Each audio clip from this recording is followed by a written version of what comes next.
For this test I want to try some of the new 17.5 turns which will be used in Blinky racing 2017.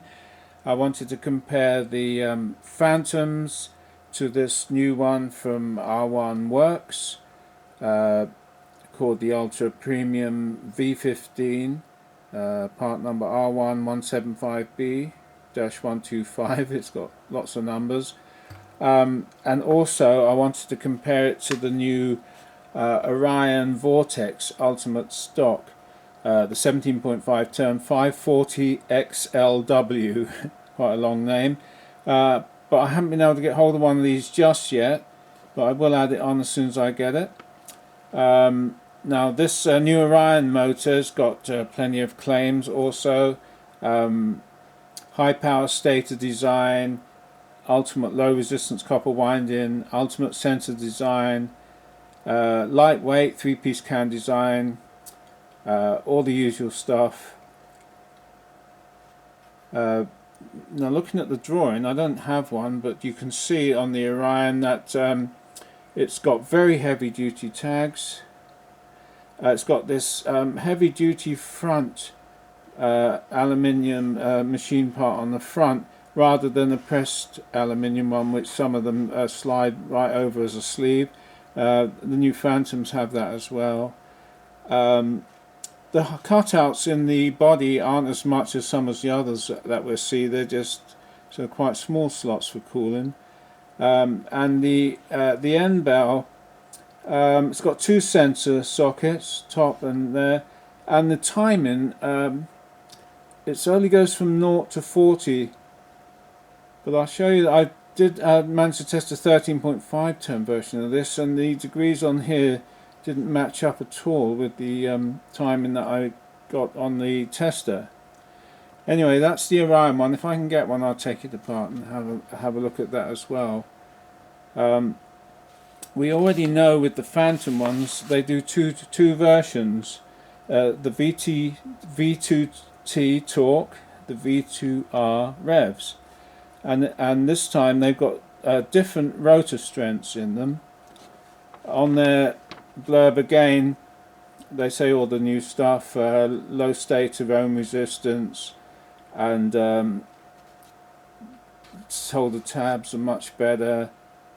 All the usual stuff. All of these people are going for this good stuff. And the R1 Works, I couldn't really find out much about that at all, so it's just a matter of taking it apart and testing it and seeing what it's like. Now I have tested plenty of motors on this tester, and I'll just make a note, that these testers, if you buy them, they do vary slightly from one to another, give slightly different results, so I always test all the motors on the same one so that I can compare all the results. I've got plenty of results from previous tests, including the Fantom version 2 torque version. I've already tested the 17.5 torque one, that one, but I haven't done the rev one, so I can do that as well. And check out the strength of the magnets. They're very strong in the torque one. I measured the Gauss, it was just over 1500 on my meter.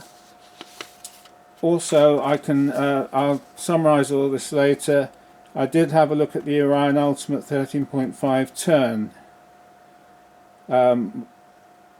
and got some readings. The Gauss reading was just nearly about 1400, which I think 1400 is optimum for touring car, large outdoor track, and that gave very good figures on the 13.5, but I haven't got a 17.5 at the moment.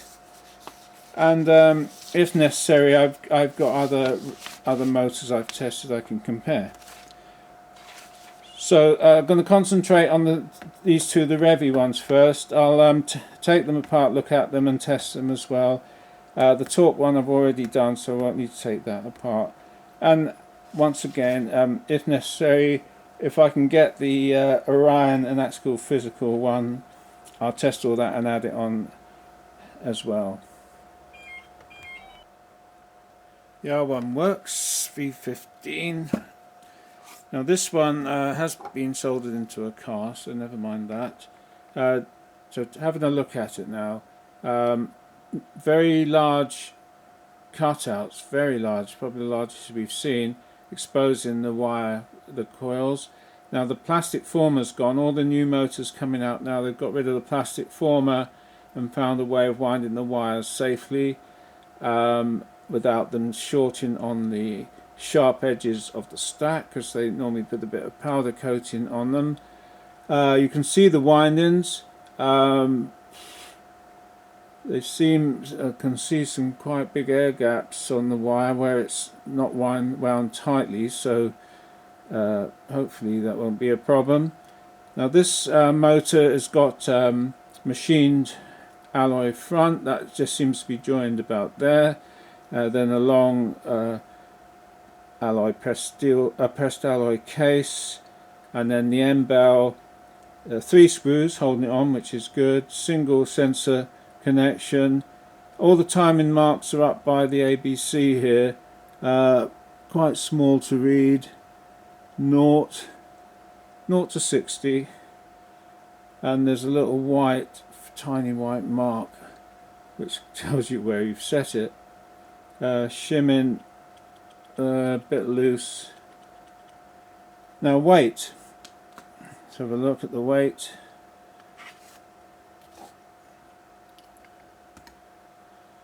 $158.6 grams. On the measurement, adjusted the end bell on the R1 Works and got the readings just over 3078 kV at 6.0 amps. Timing when it's set 6 amps is 50 degrees average, and you can see 50, 51, 50, a very good sensor board. Timing on the end bell seems to be just above 50 degrees, so it's quite accurate, about 51, 52, and it's 50 degrees was reported on the tester. Taking our R1 Works apart, and there's a couple of things to note that are slightly unusual.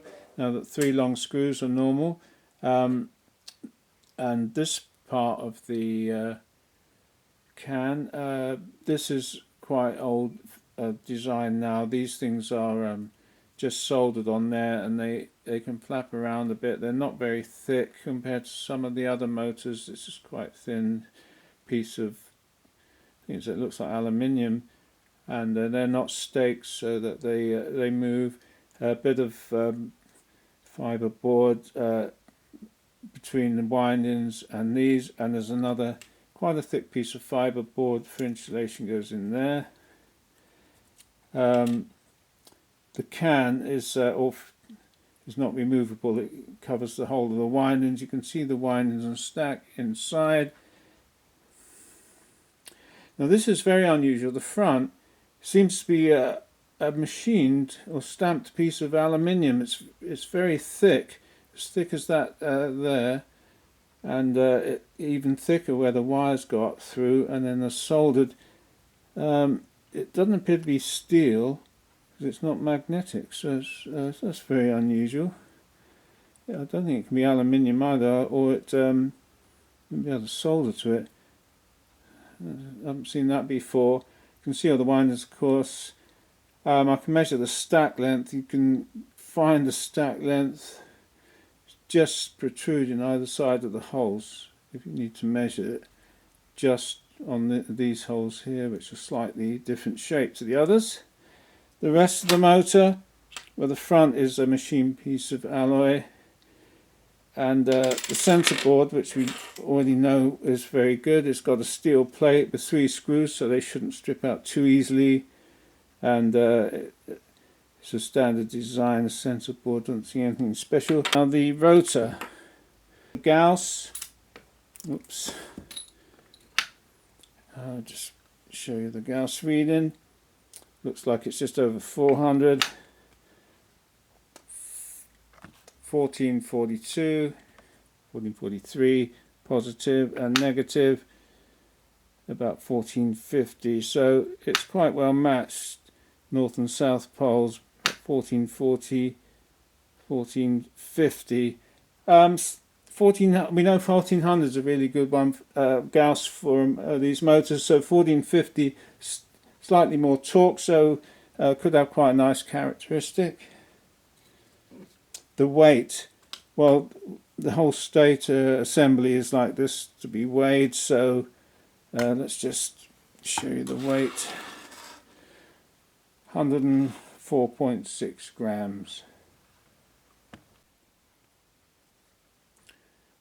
Rotor size,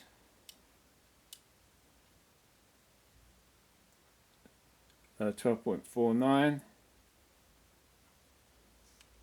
and it says, that writing on there says R1-125B-125V15, and the length of the magnetic part of the stator, which doesn't include this little aluminium bat, which has got the balancing epoxy in it. Length of the magnetic material part is about just over 24 millimeters. Stator length of the motor of the stator, you can just get to the ends, 19.71. After taking this motor apart and re-shimming it to the nice distance just off the sensor board and without any end play now, managed to improve the performance a little bit. 3144 at 6 amps. After re-shimming, the timing's almost is that the same, 51-51-50 now. Testing the stator winding resistances.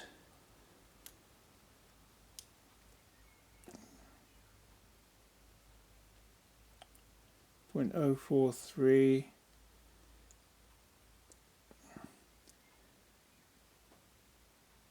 0.042,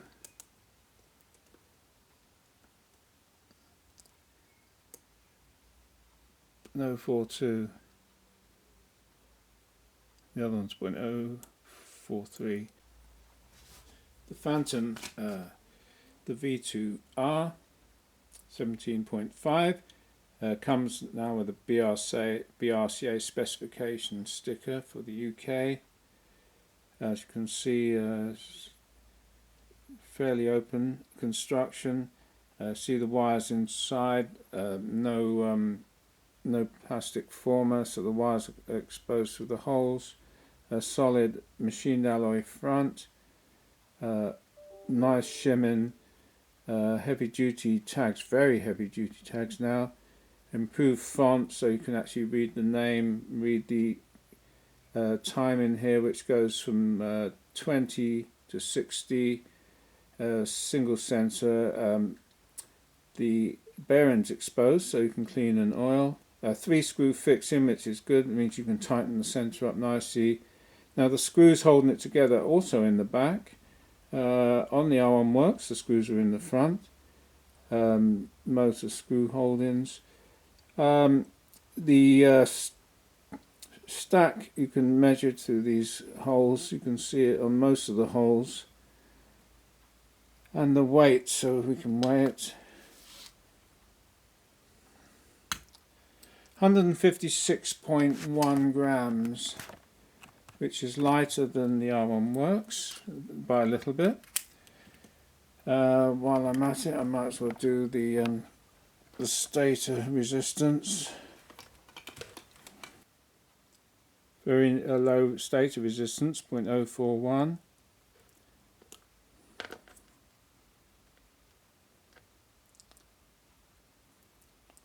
0.041,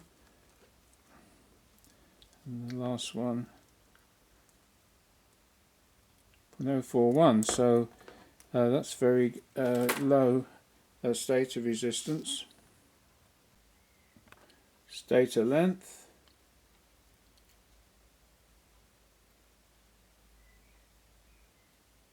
at 20.03 on that one. Now some of these have a bit of powder coating on the ends, so the stator length is not always exactly that you can measure it because of the powder coating insulation. So it's about 20.3, so it's just over 20.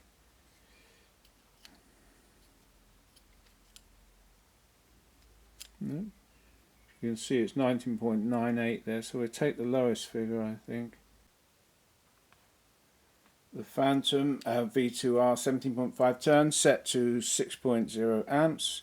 KV's 3220. And the timing on the M-Bell 50 average, it's not perfect, so 47, 51, 52. The M-Bell timing is, the mark is just below, well, it's quite a bit below, about 46 on the actual graduation, and it was 51 on the tester. The Fantom, there's the stator. It's got nicely heavily staked, really substantial connections in this sort of a brassy type of material. Open construction, of course. You see all the windings. Nice state, a bit of powder coating to stop the wires cutting through. The front piece, another substantial piece of same sort of material. Nice wires in these recesses, been really well soldered, so that shouldn't prove a problem. The holes, not so big holes as on the R1, for instance. The weight of the stator is just 102.4 grams. The front piece is a substantial piece of alloy machine. Some spacers. The sensor board, there's a steel plate, 3 screws, which is good. Sensor board, some pillars which aren't as great as the complete wrap round part. That makes it nice and horizontal, so this relies on it being pressed down and soldered nicely, otherwise it would be at a slight angle.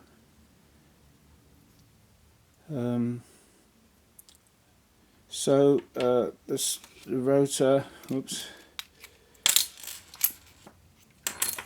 the rotor's got the markings on it that tell you the code, which I can't quite read at the moment.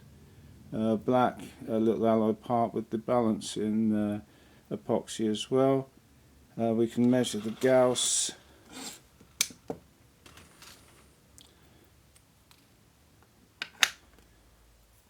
Oh, it's quite strong, on just over 1500, 1505 north and 1515 south. We can measure the diameter, should be just under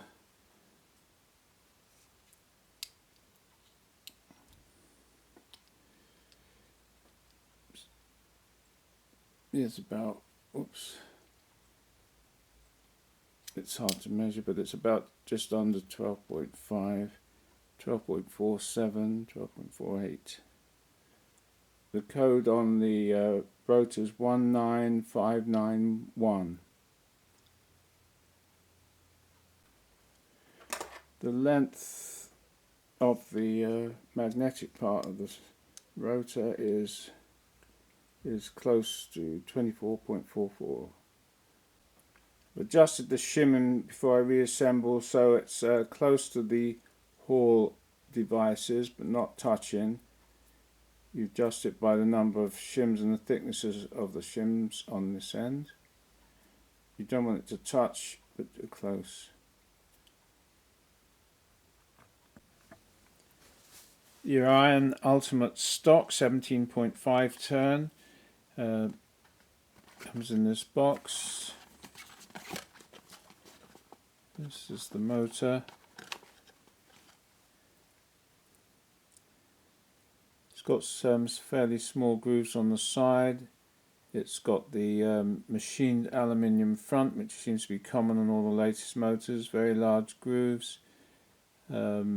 Motor screw hole spacings seem to vary between close and wide apart, which is unusual. There's the front soldered plate. very very thick solder tabs like on the Fantom, which is very good. Shimming, could do with a bit better shimming, it's got quite a lot of play. Two sensor boards sockets on the end, with one it's got a little plug for covering one over and not in use, so it'll probably fall off. The degrees marked on the end goes from 0 to 40 on the scale with a white mark there, the ABC. 3 screws holding the end bell on for timing. They're very small screws indeed. It's like they could easily round out, but weirdly they give you a pack of 3 spare screws, so it must be a problem. They really should have gone to bigger head ones. It says Team Orion 17.5 on the end. You can see the stack through these grooves for measuring the length, and you can see the wires through the holes, which means there's no plastic former, which all the modern ones have done away with the plastic formers.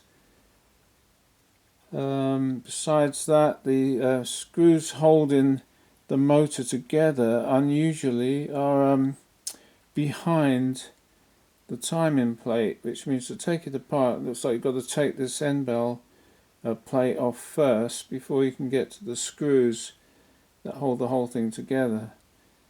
It's got this red ring which identifies it.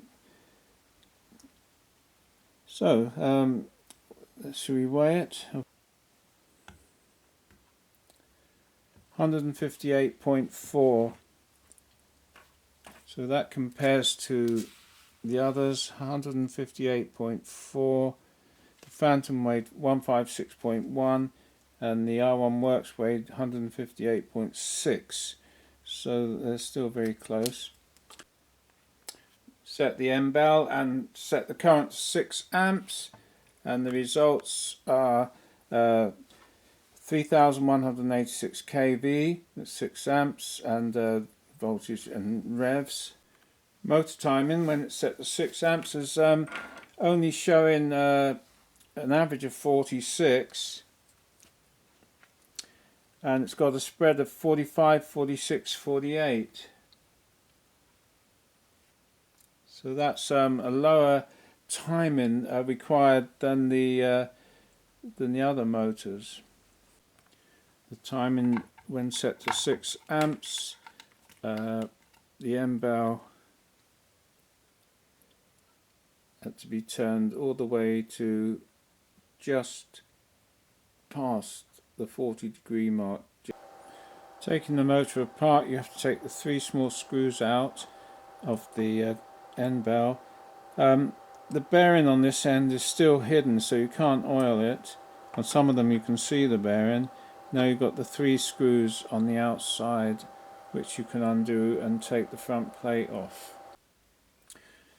Construction of the Orion motor is slightly different to some of the others we've seen. The case is pretty much all in one again. The sleeve has been put over the stator, which you can just see through the grooves. You can measure it. We'll try measuring it in a minute. You can see the wires, but this end you've got these heavy-duty tags have been held in a plastic former to hold them in position, and then the wires come through and soldered.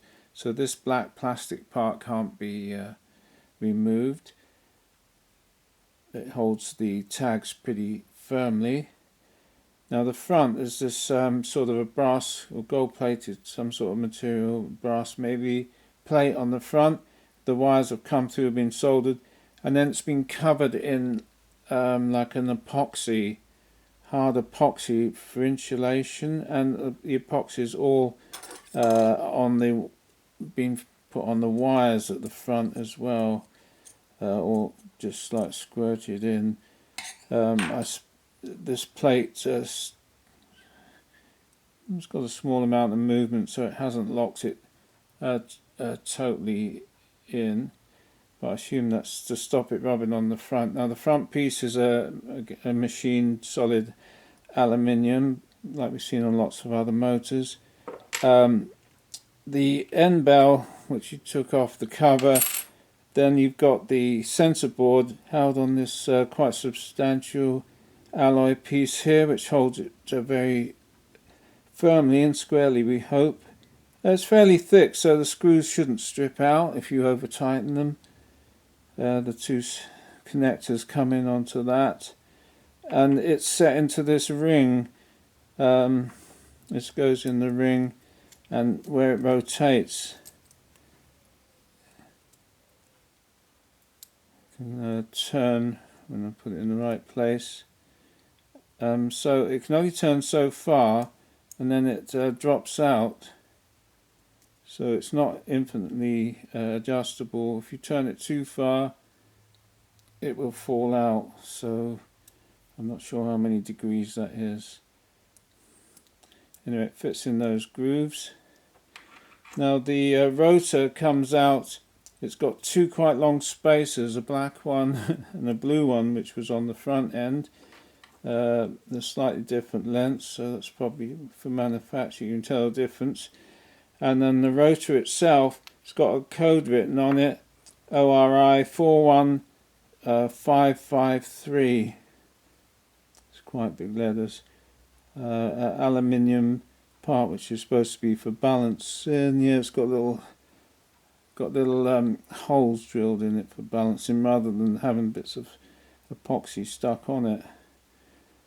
Diameter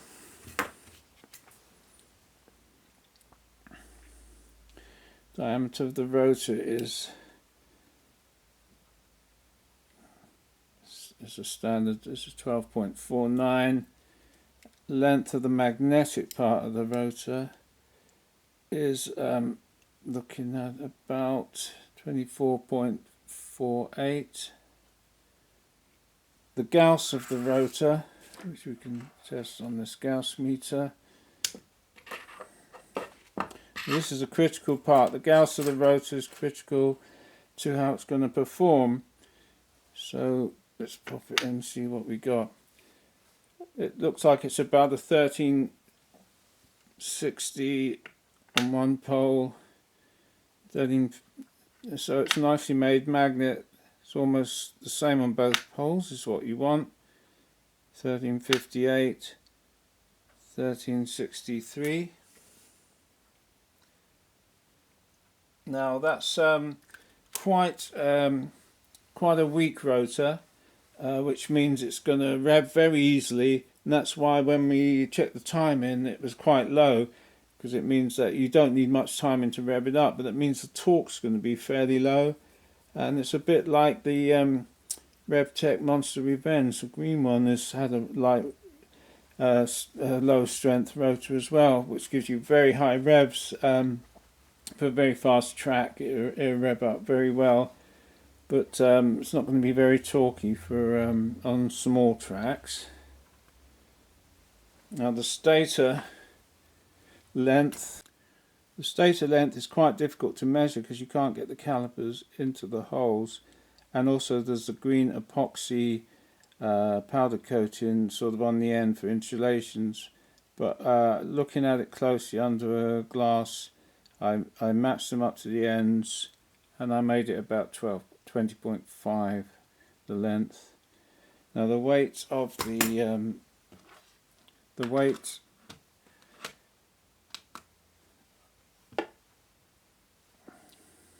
weight of the stator, 104.1. The resistance of the coils,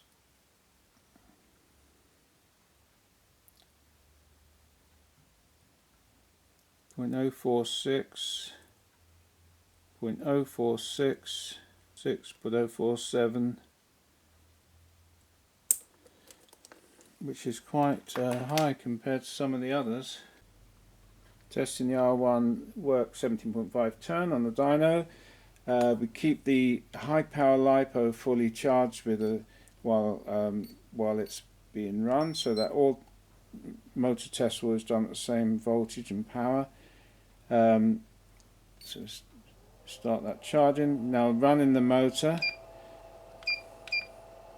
It stops at a top RPM of about 27,000 RPM for safety reasons. Turn on the speedo and run it.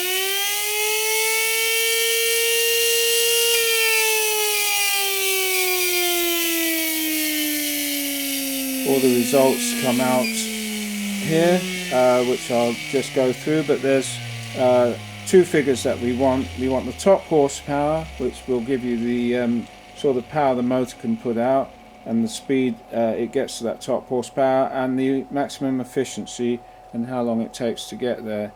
So this is all recorded in number view record, it's in number 1.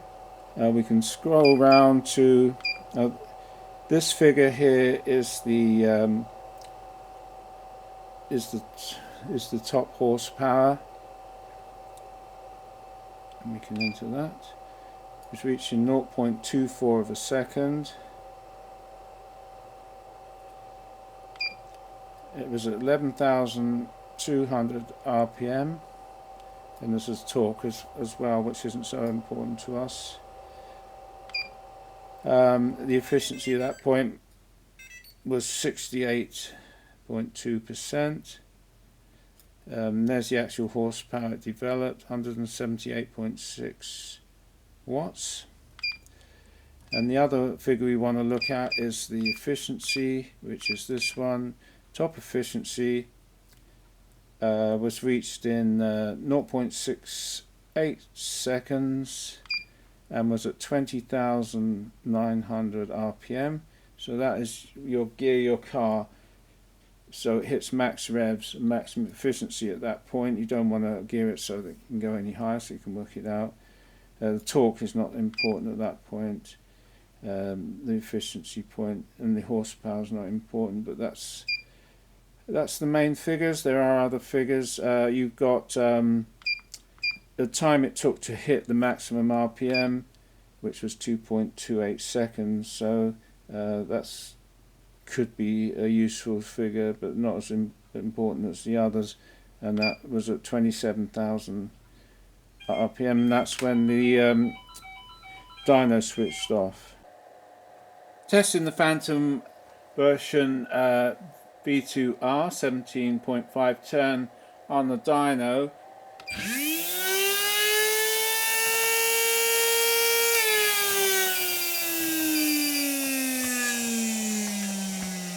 It accelerates to the maximum, which is about 27,000 RPM, and then all the results are shown on here. At the latest record would be number 1, and it's going to show you the things that we're interested in are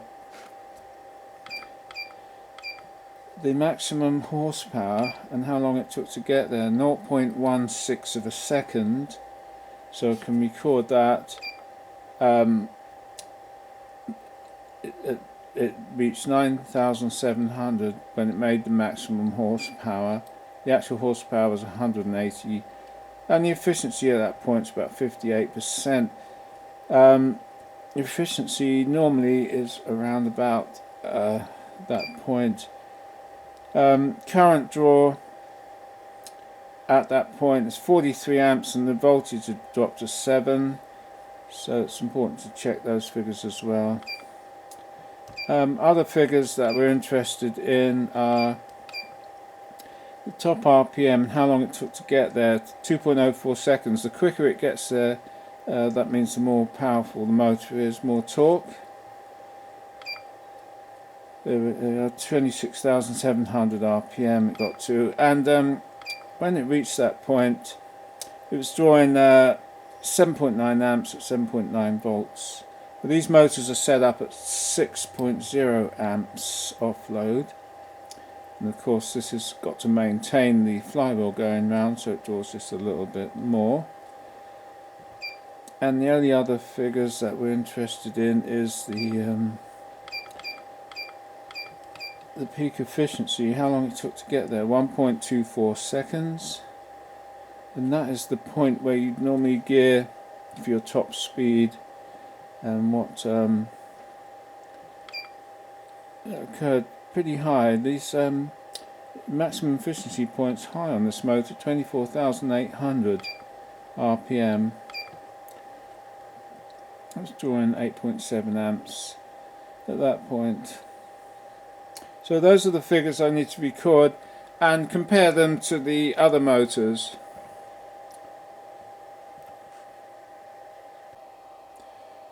Testing the Orion Vortex Ultimate Stock 540 17.5 turn on the dyno. Got the fully charged battery, everything is as previously. So we just run the motor, turn on the speedo.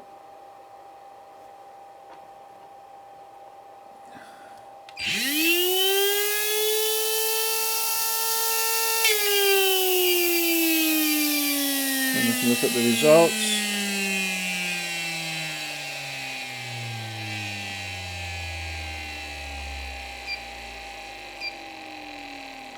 In view record, and we can check the horsepower. 0.18 seconds, it reached 11,000 RPM, 175 watts, and it was drawing 38.5 amps. We can check the maximum rev to 2.06 seconds to reach the top RPM, which was 26,300, and it was drawing 8.1 amps at that point. We check the efficiency figure.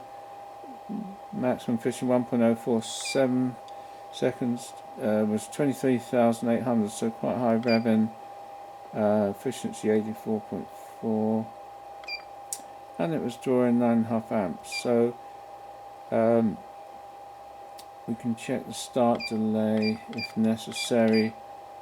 It was 0.1 of a second if you want to correct any of the results, but that's I'll run this through a few times and record all the results on a chart, and then I can compare them to the results I've got from other motors such as this Fantom. Results of the tests on the new motors 2017 from Orion, Fantom and R1 Works. I've got two of them here, the Orion and the Fantom, and I've got the initial results that I did on the normal tester I use. It's interesting to note there's some significant differences, although the results on the KV are fairly similar. The Fantom, the V2R version, had slightly better KV at 3,220. I reshimmed the R1 Works and got it up a little bit, 3144, all at 6.0 amps, and the Orion Vortex was 3186. But interestingly, the Orion Vortex was lower on the timing to achieve the same result. Now, as you would expect with motors that are built to a specification, they're all supposed to be similar, but where manufacturers have been getting differences is on the magnetic rotor strength. The R1 Works came out about 1450 Gauss on my meter, and we know that 1400 to 1450 is a very good Gauss for touring car, Blinky racing. The new Fantom has a much higher rotor strength than the old version 1 Fantoms. They're over 1500 Gauss now, which makes them very torquey, and you have to gear them up a bit to get the speed on very fast tracks. And the other way with the Orion, the rotor is quite a lot weaker. It's only around the 1360 Gauss, which means it will be a revvy motor, and if you can benefit from the revs on the fast track, it should be high speed and responsive. The weights are very similar. The Fantom is fractionally lighter. The other tests I did on the stator, for instance, measuring it, again the Fantom was fractionally lighter, that's where it saves some weight. Now the thing I wanted to point out was the resistance of the wire used on these motors. Normally about 0.042 of an ohm is normal, and we've seen before that Fantom have very good wire. They always have good low resistance, 0.041. But the Orion Vortex seems to use a thinner gauge wire. It makes it easier to wind, I assume, but the wire gauge is 0.046. Now this will mean that the motor will generate more heat as the race goes on. The wire will have heat generated from the resistance, so towards the end of the race you might find the Orion fades a little bit compared to the others. But besides that, they all perform very similar. Now I have done other tests on the dyno, but the results are quite difficult to replicate and get accurate. The dyno is quite difficult to understand because results come out very similar. I've got the Orion, the Fantom, and the R1 Works.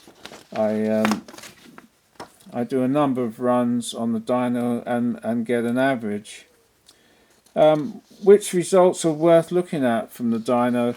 Well, normally I would say the time taken to accelerate the load, which would give you the power, and the faster it accelerates the better.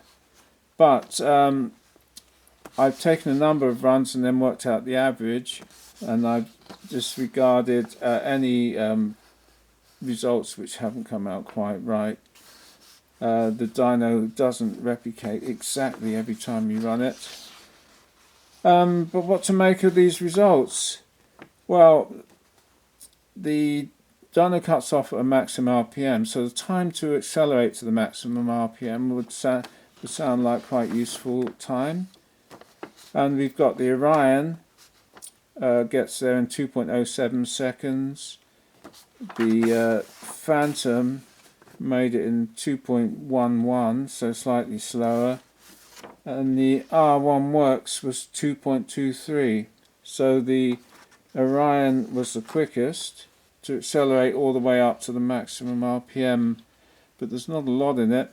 Now the horsepower generated, the Orion, a maximum horsepower was 176 watts. The Fantom, I tested the Fantom twice and I've still got very similar results. I've got 178 or 182, so again very similar. And on the R1 Works, 183 watts, so they're all pretty much the same on power. Now the time taken to reach the maximum horsepower, the Orion did it in 0.18 seconds, around about nearly 11,000 RPM. The Fantom took 0.2 of a second, slightly less rev, so it's slightly slower. And that's probably due to the maybe the torque of the rotor. It slows it down a bit as it reaches the maximum RPM. And the R1 Works. Now the R1 Works was pretty fast, 0.165 of a second, so it's noticeably quicker, but the revs were lower. It was less than 10,000 RPM, so these are going nearly 11,000, 10,005, under 10, so it got there quicker. But you notice that the max horsepower and revs being lower than say the Orion, you will have to gear them different if you want to hit the magic sweet spots. Efficiency, well, the maximum efficiency for the R1 Works was 18,600 revs. The Fantom was way up at 24,800, and the Orion was also high, 23,000.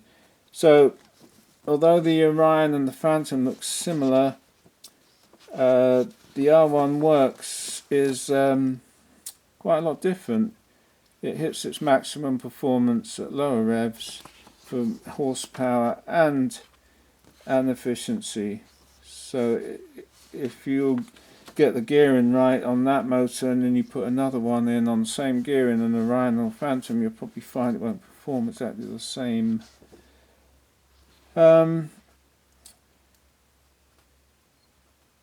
It's unusual really that the Orion has got a much weaker rotor than the Fantom. It gives very similar results. So it just goes to show that the dyno isn't revealing actually the readings you need, because you would assume that the higher torque rotor will give you a totally different horsepower and revs, but it doesn't. They're very similar. So what do you make of all these figures? They're quite confusing really. I find the dyno doesn't really help much over the simpler tests of the no load basically test. We know from racing on the track with various cars and motors that these results do equate to performance on the track, and these results here show that the motor is going to perform very similar. The only thing that this does show up, that I think the Orion will generate more heat towards the end of the race and might fade. Only time will tell as these come head to head as the hot weather approaches. So that's the best I can do with these. These motors now are all about the peak of what they can get out of them. These latest generation with the exposed coils for better cooling, and generally better sensor boards and made more accurately, they all perform about the same compared to motors just a year or two ago. The R1 Works one, which I don't have here anymore, has got very large cutouts, which you've seen earlier, for even better cooling. So that is one advantage of that. Otherwise, if you can see, these tags are all very solid case front ends. These have both got machined alloy fronts for strength. Slightly better cooling on the rotor. The rotor is quite enclosed on the front of this one, so the air can't get in, whereas there's a bit of a gap here. Not so many big gaps on here. As I say, the R1 Works was even better for cooling holes. The 3 screws are good on the end. They hold the end belt and the sensor board more accurately when you do them up. Doesn't enable the end belt to slightly shift one way or the other with 2 screws. This one, of course, has got 2 sensor board positions. Quite useful on some cars are very like 12th cars. If they've got the bulkheads very close, you can't get the sensor board in, but a lot of the designs now, that's not a problem. So that's it.